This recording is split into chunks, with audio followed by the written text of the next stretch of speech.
Hello students, welcome to science class. How are you? Hope so you all are very well there. बच्चों हम पढ़ रहे थे chapter number 17 stars and solar system, जिसमें last lecture में हमने planets के बारे में स्टडी की थी कि कितने टाइप के प्लैनेट्स होते हैं। हमने वहां पे टेरेस्ट्रियल और जोवियन प्लैनेट्स की स्टडी की थी और डिफरेंस देखा था दोनों के बीच। आज हम इन प्लैनेट्स के कुछ स्पेशल फीचर्स के बारे में डिस्कस करेंगे। आइए पढ़ते हैं उन फीचर्स के बारे में। हमारे टेरेस्ट्रियल प्लैनेट का जो फर्स्ट प्लैनेट है that is Mercury. Just after the sun Mercury planet पाया जाता है। बहुत छोटे साइज का ये होता है और सबसे करीब है ये सन के। It is the nearest to sun. तो एक बात यहाँ पे क्वेश्चन बन के आ जाएगी कि नियरेस्ट प्लैनेट टू सन कौन सा है, तो आंसर होगा मरकरी। एंड स्मॉलेस्ट साइज का प्लैनेट भी मरकरी ही है। अगर हम इसके सरफेस की बात करें, इसके आसपास का एनवायरनमेंट कैसा है उसकी बात करें, तो ये बिल्कुल एयरलेस प्लैनेट है। इसमें कोई एटमॉस्फेयर प्रेजेंट नहीं होता है, जिसके कारण यहाँ का जो सरफेस है ऑलमोस्ट ड्राई है और हॉट है। कई बार just before sunrise and just after sunset ये प्लैनेट अर्थ से विजुलाइज हो जाता है, इसीलिए इसको हम कई बार मॉर्निंग एंड इवनिंग स्टार के नाम से भी जानते हैं। अब आप सोच रहे होंगे मैम ये क्यों बता रही है, वीनस को भी हम कहते हैं। तो बेटा दोनों ही प्लैनेट्स को हम मॉर्निंग और इवनिंग स्टार कह रहे हैं, क्योंकि ये just after sunset and just before sunrise visualize होते हैं। अब हम इसकी डे और ईयर की बात करते हैं। तो सबसे पहले तो मैं आपको बताना चाहूंगी कि डे किसे कहते हैं, कब एक डे पूरा होता है। प्लैनेट, कोई भी प्लैनेट जब अपने एक्सिस पे रोटेट करता है, अपने ही एक्सिस पे गोल गोल घूमता है, ठीक है, अपने आप को मूव करता है, तो इसको रोटेशन कहते हैं। और जितने टाइम में एक रोटेशन कंप्लीट होता है उतने टाइम का एक डे बनता है, ठीक है। तो एक डे इस प्लैनेट का होता है 59 अर्थ डेज के बराबर। अर्थ का जो एक डे है उसको अगर हम 59 टाइम्स मल्टीप्लाई कर दें तो उतने दिनों का एक दिन मरकरी का माना जाता है। इसका मतलब मरकरी 59 डेज में एक रोटेशन कंप्लीट करती है। ऐसे ही ईयर कब माना जाता है, ईयर तब माना जाता है जब कोई प्लैनेट सन के चारों तरफ एक कंप्लीट रिवॉल्यूशन कर ले, एक पूरा चक्कर कंप्लीट कर ले, ठीक है। तो अपने एक्सिस पे तो ये रोटेट होता ही है प्लैनेट, पर साथ साथ सन के चारों तरफ भी रिवॉल्व करता है। तो एक रिवॉल्यूशन जब पूरा होता है तो उस ड्यूरेशन को हम ईयर कहते हैं। अर्थ के अगर हम 88 डेज देखें तो कह सकते हैं कि मरकरी 88 डेज में एक रिवॉल्यूशन सन के चारों तरफ कंप्लीट करता है। इसका मतलब मरकरी का एक ईयर 88 डेज के बराबर है। अगर हम इनका कंपैरिजन करें डे और ईयर के बीच में, तो मरकरी का जो ईयर है वो 1.5 दिन में ही खत्म हो जाता है, ठीक है। एक दिन 59 डेज का है और एक ईयर है 88 डेज का, तो करीबन 1.5 डे में इसका एक ईयर कंप्लीट हो जाता है।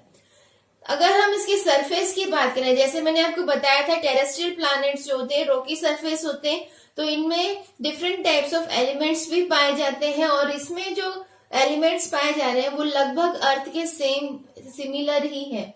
आयरन एंड हैवी मेटल्स इसके सरफेस में पाए जाते हैं। नेक्स्ट जो प्लैनेट है हमारे सोलर सिस्टम का वो है Venus. It is the second planet of our solar system and Hindi में इसको शुक्र ग्रह के नाम से जाना जाता है। अब यहाँ पे खास बात क्या है, it is the brightest planet ever see in the sky after star and moon. Stars और मून के बाद जो हमें स्काई में ब्राइटेस्ट ऑब्जेक्ट दिख रहा है वो है वीनस। वीनस प्लैनेट हमें ब्राइटेस्ट दिखता है। अब आपको मैंने बताया था मून खुद से लाइट एमिट नहीं करता, it is not a source of light energy, पर वो क्या करता है अपनी सरफेस से सनलाइट को रिफ्लेक्ट करता है, जिससे वो ब्राइटर दिखता है। तो सिमिलरली वीनस भी लाइट को रिफ्लेक्ट करके ब्राइटनेस क्रिएट कर रहा है। इसका खुद का कोई लाइट एमिशन वाला सोर्स नहीं है। वीनस के एटमॉस्फेयर की बात करें तो बहुत क्लाउडी एटमॉस्फेयर है वीनस का, जिसमें डिफरेंट टाइप्स ऑफ गैसेस भी प्रेजेंट है, और इस गैसेस में कार्बन डाइऑक्साइड का कंसंट्रेशन बहुत ज्यादा है। Percentage of carbon dioxide highest है। इसका जो क्लाउडी एटमॉस्फेयर है वो करीबन 3/4 ऑफ सनलाइट को रिफ्लेक्ट कर रहा है। ठीक है, इसका जो क्लाउडी एटमॉस्फेयर है कितना सनलाइट रिफ्लेक्ट कर रहा है? 3/4 of total sunlight that it receive. अब इतना सनलाइट ये वापस रिफ्लेक्ट करता है तो ये फिर हमें ब्राइटर दिखता है। ठीक है, शाइनी दिखता है। इसका जो साइज है वो अर्थ के लगभग सेम ही है। अर्थ का जितना साइज है उतना ही वीनस प्लैनेट का भी साइज है। वीनस का अगर हम रोटेशन देखें, रोटेशन अपने ही एक्सिस पे मूव करना होता है, तो वीनस का जो रोटेशन है उसकी डायरेक्शन ईस्ट टू वेस्ट है, opposite to that of earth. Earth की वेस्ट टू ईस्ट है, पर वीनस की क्या है? East to west. इसको आपको ध्यान रखना है। वीनस की रोटेशन ईस्ट टू वेस्ट है, और वीनस पे कोई सैटेलाइट, कोई मून नहीं पाया जाता। मरकरी पे भी कोई सैटेलाइट या कोई मून नहीं पाया जाता। ठीक है, इसका खुद का कोई नेचुरल सैटेलाइट नहीं है। वीनस जो है ये हॉटेस्ट प्लैनेट है। ठीक है, सबसे ज्यादा गर्म प्लैनेट की उपाधि वीनस को मिली हुई है। वैसे तो मरकरी पास में है सन के, तो सबसे ज्यादा गर्म मरकरी को होना चाहिए, पर मरकरी में कोई भी गैस प्रेजेंट नहीं है, जिसके कारण जब मरकरी का वो पार्ट जो सन से अवे है वहां पर टेम्परेचर बिल्कुल डाउन चला जाता है और बहुत ज्यादा फ्लक्चुएशन होता है टेम्परेचर का। पर वीनस में कार्बन डाइऑक्साइड बहुत ज्यादा अमाउंट में प्रेजेंट है एटमॉस्फेयर में, जिसके कारण कार्बन डाइऑक्साइड जितनी भी हीट रेडिएशन सन की मिलती है उसे ट्रैप कर लेती है और यहाँ पे प्रोड्यूस करती है ग्रीन हाउस इफेक्ट। जितना ज्यादा ट्रैपिंग होगी सनलाइट की उतना ही ज्यादा ग्रीन हाउस इफेक्ट प्रोड्यूस होगा और उससे वीनस प्लैनेट का टेम्परेचर बहुत ज्यादा इंक्रीज हो जाता है। हमारे प्लैनेट पे जो कार्बन डाइऑक्साइड है वो 0.03% है, बिल्कुल कम अमाउंट में, पर यहाँ पर ऑलमोस्ट 98% कार्बन डाइऑक्साइड प्रेजेंट है, जो कि बहुत ज्यादा अमाउंट होता है। और इतने ज्यादा अमाउंट का कार्बन डाइऑक्साइड बहुत ज्यादा ग्रीन हाउस इफेक्ट प्रोड्यूस करता है, जिसके कारण जो टेम्परेचर है वीनस का वो हाईएस्ट चला जाता है, इसलिए इसको हॉटेस्ट प्लैनेट कहा जाता है। अब जैसे कि मैंने आपको बताया कि वीनस एक ब्राइटेस्ट ऑब्जेक्ट है, ब्राइटेस्ट प्लैनेट है, और ये भी सनसेट और सनराइज के टाइम दिखाई देता है, इसीलिए इसको हम कॉमनली मॉर्निंग और इवनिंग स्टार के नाम से जानते हैं।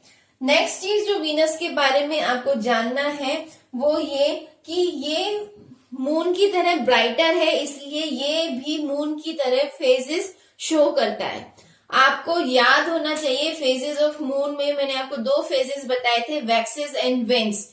जब रिफ्लेक्टिव सरफेस बढ़ता है, ग्रो करता है, तो उसको हम वैक्सेस कहते हैं, और जब रिफ्लेक्टिव सरफेस कम होता है साइज में तो उसे वेन्स कहते हैं। सिमिलरली वीनस भी अपने साइज को, अपने रिफ्लेक्टिव सरफेस की साइज को इंक्रीज और डिक्रीज कर सकता है, इसीलिए कहते हैं इसमें भी मून की तरह फेजेस दिखाई देते हैं।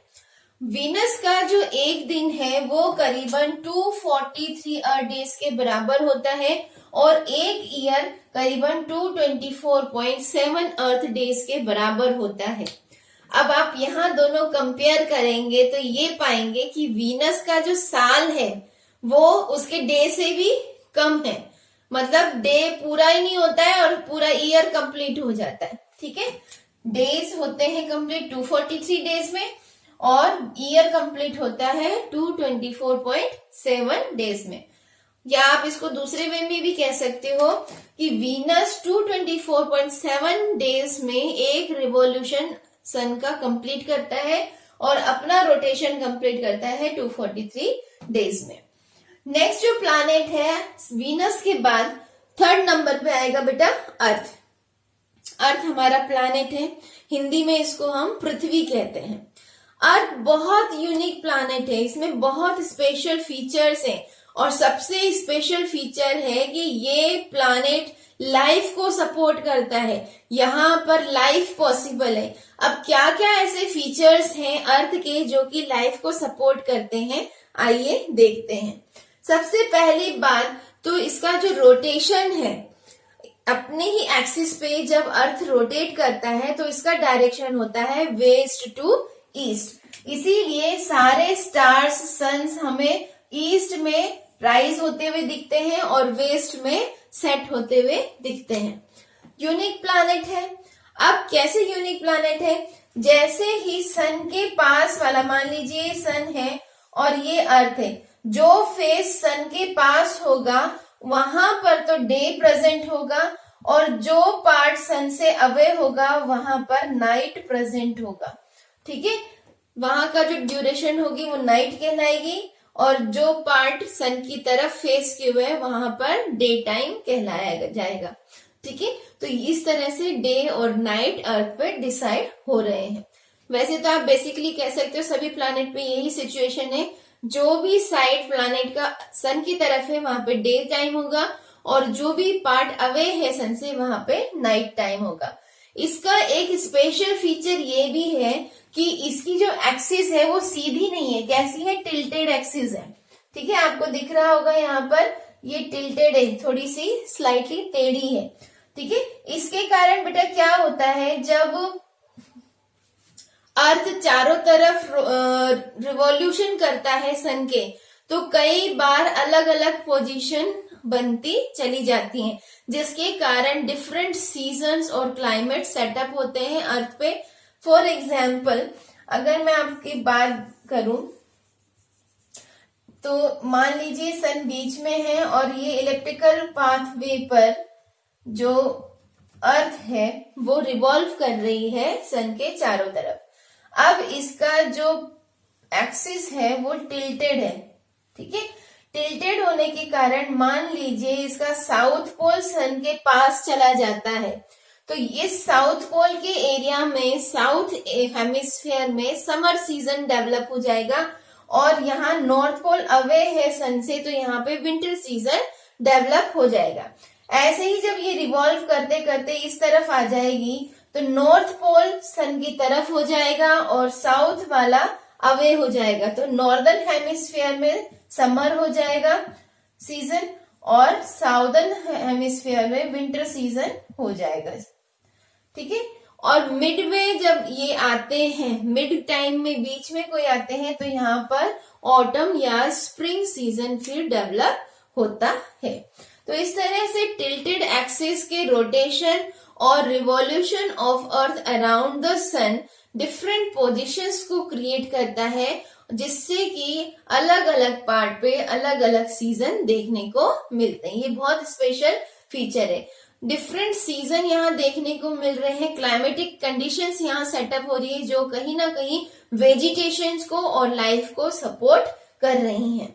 इसके अलावा अगर हम अर्थ की कलर की बात करें, स्पेस में अगर कोई साइंटिस्ट जाते हैं और दूर से अर्थ को विजुलाइज करते हैं तो अर्थ का कलर उन्हें ब्लू और ग्रीन कलर का दिखाई देता है, और ये होता है due to the reflection of light from water and land masses. Water से जो लाइट रिफ्लेक्ट होके स्पेस में दिखेगी वो ब्लू कलर की होगी और लैंड मासेस में बहुत सारे प्लांट्स प्रेजेंट होते हैं, तो प्लांट्स से जो लाइट रिफ्लेक्ट होगी वो ग्रीन कलर की दिखेगी। इसीलिए स्पेस से हमें अर्थ ब्लू ग्रीन कलर का दिखाई देता है due to the reflection of light from water and land masses. ये क्वेश्चन आया हुआ है, इसको आपको लर्न करना है। ठीक है, अर्थ का जो एटमॉस्फेयर है बहुत वाइटल रोल प्ले कर रहा है लाइफ को सपोर्ट करने में। एटमॉस्फेयर बहुत डेंस नहीं है, थिन एटमॉस्फेयर है, पर यहाँ पे जितनी गैसेस प्रेजेंट हैं उनका कंसंट्रेशन बिल्कुल एडिक्वेट है, एक्यूरेट है। इतना ही कंसंट्रेशन लाइफ के सपोर्ट के लिए चाहिए जो कि बिल्कुल परफेक्ट है। नाइट्रोजन, ऑक्सीजन ये लाइफ सपोर्टिंग गैसेस हैं जो कि ज्यादा अमाउंट में प्रेजेंट है, और ऐसी गैसेस जो ग्रीन हाउस इफेक्ट प्रोड्यूस कर रही हैं वो कम अमाउंट में प्रेजेंट है। कम अमाउंट में प्रेजेंट होने के कारण ग्रीन हाउस इफेक्ट तो हो रहा है पर ज्यादा नहीं हो रहा। तो कम ग्रीन हाउस इफेक्ट के कारण एक हेल्प भी मिल रही है टेम्परेचर को बनाए रखने के लिए। ये जो ट्रैपिंग हो रही है हीट रेडिएशन की दिन के समय, वो रात में टेम्परेचर को मेंटेन करने में हेल्प कर रही है। तो ग्रीन हाउस इफेक्ट भी कहीं ना कहीं बहुत जरूरी फीचर है, but in very small amount. जितना कार्बन डाइऑक्साइड हमारे अर्थ पे है उतना सफिशिएंट है इस टेम्परेचर को कंट्रोल करने के लिए। हमारे एटमॉस्फेयर में एक बहुत इंपॉर्टेंट लेयर है, वो लेयर है ओजोन गैस की। ये ओजोन गैस अपने आप में ही यूनिक लेयर है। ये क्या है? ऑक्सीजन से बनी हुई लेयर है और ये हार्मफुल अल्ट्रावायलेट रेज को ब्लॉक कर लेती है, अर्थ तक नहीं पहुंचने देती, जिसके कारण जो लाइफ है अर्थ पे वो कंटिन्यू रहता है और उस पर एडवर्स इफेक्ट नहीं पड़ते। ठीक है, तो यहाँ पर आप कह सकते हैं कि जितनी भी एटमॉस्फेयर में गैसेस है और ग्रीन हाउस इफेक्ट जो ये प्रोड्यूस कर रहे हैं उसके कारण टेम्परेचर हमारे अर्थ पे नॉर्मल रेंज में बना हुआ है, जिसके कारण लाइफ सपोर्ट में है। अब हम इनको एक कंबाइंड फॉर्म में एक छोटे से पॉइंट वाइज स्टडी करते हैं ताकि आपको समझ में आ सके कि कौन कौन सी कंडीशन अर्थ में एसेंशियल है जो कि लाइफ को सपोर्ट कर रही है। सबसे पहली बात तो ये सन से तीसरे नंबर पे प्रेजेंट है। अब तीसरे नंबर पे प्रेजेंट है तो हाईएस्ट अमाउंट ऑफ रेडिएशंस नहीं आ पा रही हैं, जितनी चाहिए उतनी ही रेडिएशन सन से मिल रही है। तो इसका एक तो साइज भी करेक्ट है और इससे दूरी जो है सन से वो भी करेक्ट डिस्टेंस पे है, जिसके कारण ग्रेविटी भी एक एक्यूरेट अमाउंट में है। अगर ज्यादा ग्रेविटी होगी तो बहुत ज्यादा अट्रैक्शन पुल होगा और जो भी एविएशंस वगैरह हैं या एयर में गैसेस हैं वो नहीं रह पाती। तो ग्रेविटी भी एक्यूरेट होगी है क्योंकि साइज एक्यूरेट है। फिर टेम्परेचर भी यहाँ पे बिल्कुल सही अमाउंट में पहुंच रहा है। अगर ज्यादा हीट रेडिएशन पहुंचती तो ज्यादा ग्रीन हाउस इफेक्ट प्रोड्यूस हो जाता जो कि लाइफ को सपोर्ट नहीं करता। तो फर्स्ट पॉइंट आपको याद रखना है इसका, राइट साइज और right distance from sun helps to keep the temperature in the normal range. दूसरा जो बहुत इंपॉर्टेंट फीचर हमारे अर्थ पे देखने को मिल रहा है वो है प्रेजेंस ऑफ वाटर। ठीक है, वाटर यहाँ पर अर्थ पे लिक्विड स्टेट में प्रेजेंट है जो कि बहुत इंपॉर्टेंट है लाइफ को सपोर्ट करने के लिए। अब आप आगे दूसरे प्लैनेट्स में देखोगे वाटर तो प्रेजेंट है पर यूजेबल फॉर्म में नहीं है, आइसी फॉर्म में है, जमा हुआ है। पर यहाँ अर्थ पे लिक्विड फॉर्म में वाटर प्रेजेंट है जो कि बहुत इंपॉर्टेंट फीचर है। Suitable atmosphere and ozone layer, atmosphere में बहुत इंपॉर्टेंट गैसेस प्रेजेंट है, करेक्ट कंसंट्रेशन में प्रेजेंट है, साथ ही साथ ओजोन लेयर का प्रेजेंस भी हमारी अर्थ पे लाइफ को सपोर्ट कर रहा है। तो ये बहुत इंपॉर्टेंट पार्ट है अर्थ के बारे में जिसे आपको अच्छी तरह से समझना है और लर्न करना है। अर्थ के बाद जो फोर्थ नंबर का प्लैनेट है और हमारे टेरेस्ट्रियल प्लैनेट का लास्ट प्लैनेट है वो है मार्स। हिंदी में इसको कहते हैं मंगल ग्रह। ये प्लैनेट रेडिश कलर का दिखाई देता है, स्पेस से रेड कलर का दिखाई देता है बिकॉज इसके सरफेस पे आयरन का कंसेंट्रेशन और ज्यादा है। रेड प्लैनेट के नाम से इसको ज्यादातर जाना जाता है। तो ये क्वेश्चन भी आपसे पूछ लिया जाएगा, which planet is commonly known as red planet? तो आंसर होगा मार्स, मंगल ग्रह। ठीक है, अगर हम इसके एटमॉस्फेयर की बात करें तो सेम एज वीनस, इसके एटमॉस्फेयर में भी कार्बन डाइऑक्साइड का कंसंट्रेशन ज्यादा है और दूसरे गैसेस का जैसे नाइट्रोजन है, ऑक्सीजन है, water vapours and other gases उनका कंसंट्रेशन कम है। कार्बन डाइऑक्साइड का कंसंट्रेशन ज्यादा होने के कारण यहाँ पर भी ज्यादा ग्रीन हाउस इफेक्ट प्रोड्यूस होता है जो कि लाइफ के लिए सुटेबल नहीं है। मार्स की बात करें तो मार्स के पास 2 मून है, 2 सैटेलाइट है। अर्थ के पास ओनली 1 सैटेलाइट है, 1 मून है। ठीक है, मार्स के पास 2 मून्स हैं और इनके नाम है फोबोस एंड डीमोस। ये आपको याद रखने हैं। मार्स के दो सैटेलाइट्स जो है वो फोबोस एंड डीमोस हैं। मार्स का जो टेम्परेचर है वैसे तो ये ग्रीन हाउस इफेक्ट से इंक्रीज हो जाता है, पर रात के समय में बिल्कुल डाउन चला जाता है। तो अगर हम सरफेस टेम्परेचर की बात करें तो सरफेस टेम्परेचर लो हो जाता है during the night time. Pressure and density, Mars की जो साइज है वो अर्थ से तो बड़ा है, पर ये वजन में अर्थ से कम है। इसका जो मास है वो कम है, जिसके कारण मास की डेंसिटी बहुत कम हो चुकी है और वहां पे प्रेशर भी बहुत कम है एज कंपेयर टू अर्थ, जिसके कारण लाइफ एग्जिस्ट नहीं हो पा रही है। और बहुत सरफेस टेम्परेचर लो होने के कारण वाटर जो मार्स पे प्रेजेंट है वो भी लिक्विड स्टेट में प्रेजेंट नहीं हो पाता।